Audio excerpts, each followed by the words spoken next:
안녕하세요. 블로그인 큐티 채널입니다. 오늘 9월 20일 화요일이고요. 창세기 26장 1절에서 11절 말씀입니다.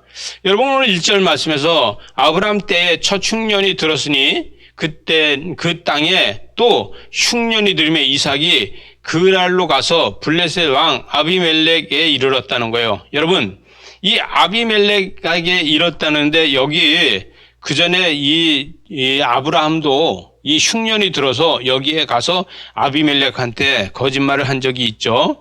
내 아내를 내 누이다 이렇게 거짓말을 한 적이 있었는데 여기에 또 이 사건이 나오고 있다는 것이에요. 그런데 여러분, 제일 중요한 건 뭐냐면은 오늘 2절에 보니까 여호와께서 이삭에게 나타나 이르되 애굽으로 내려가지 말고 내가 네게 지시하는 땅으로 가서 거주하라. 그래서 이 땅에 거류하면 내가 너에게 복을 주는데, 여러분, 이 복을 주는데 아브라함에게 맹세한 것을 다 주겠다. 그래서 4절에 보니까 하늘의 별같이 번성하게 하며 모든 것을 내 자손에게 주는데 그 모든 것을 주어서 만민의 복을 받게 할 것이다. 아브라함의 말에 순종함으로 내가 계명과 율례의 법도를 지켰습니다. 그래서 6절에 가서 보니까 이삭이 그랄에 거주하더니 그곳 사람들이 그에 대하여서 그 아내에 대해서 물으매 그가 말하기를 내 누이라 이렇게 이야기했다는 거예요. 리브가를 내 누이다 한 것은 리브가가 너무 아름답다는 거예요. 여러분, 신기한 거는요, 이 아브라함의 아내도 아름다웠고 이삭의 아내도 아름다웠고 아름답다는 거예요.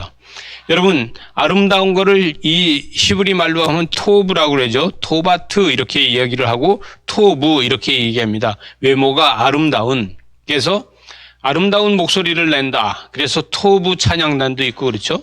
마치 이것처럼 토브라고 하는 이 아름다움을 갖고 있는 이 리브가 때문에 자기는 아비멜렉한테 거짓말을 할 수밖에 없었다.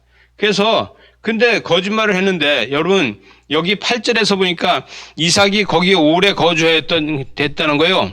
거기에서 오랫동안 거주하는데 이삭이 그의 아내 리브가를 껴안는 것을 블레셋 왕 아비멜렉이 창으로 내다본 것을 봤다는 거예요. 여러분, 이삭이 자기 아내 리브가를 껴안는 것을 아비멜렉이 보고서 기절초풍했다는 것이죠. 자기 누이라 그러더니 자기 아내였구나 하고 깜짝 놀랐다는 것이죠. 그래서 이야기합니다. 이에 아비멜렉이 이삭을 불러다가 이야기를 하죠. 어찌하여 내 아내를 내 누이라고 나한테 이야기하고 속였느냐 그랬더니 그 말은 나를 죽일까 해서 걱정이 돼서 그랬다. 이렇게 이야기합니다.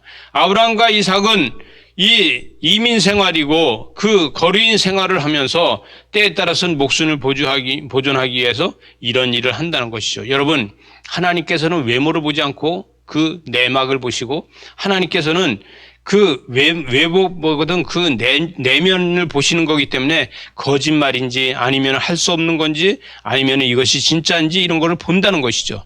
그래서 10절에 보니까 아비멜렉이 이르되 내가 어찌 우리에게 이렇게 행하여 백성 중에서 내 아내를 동침할 뻔했다. 그러니 내가 죄를 우리에게 입혔다. 그런데 그것을 미리 안 것만 해도 천만 다행이다. 그래서 11절에 가보니까 아비멜렉이 이에 모든 백성에게 명하여 이르되 이 사람이나 이 아내를 범하는 자는 죽으리라. 그래서 누구도 이 사람은 이삭의 아내니 건들지 말아라 이렇게 했다는 거예요.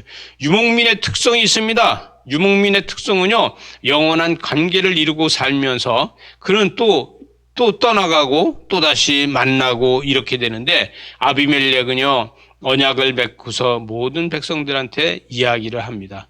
아브라함의 아내가 불임이었고 그러나 그 다음에 아기를 낳고 또 이 이삭의 아내 리브가가 불임이었었는데 아기를 낳고 또 흉년이 들어서 또 이런 게, 여러분, 예수를 믿는다고 해서 환난이 없는 건 아닙니다. 그러나 환난을 우리가 기도하면서 축복으로 다 만드는 것이 더 중요합니다. 기도하는 여러분, 큐티하는 여러분, 환난과 어려움을 축복으로 다 만드시기 바랍니다. 기도하시겠습니다. 하나님 아버지 감사합니다. 우리의 어려움을 축복으로 만드는 이러한 기도가 되게 하여 주시옵소서. 예수님 이름으로 기도드리옵나이다. 아멘.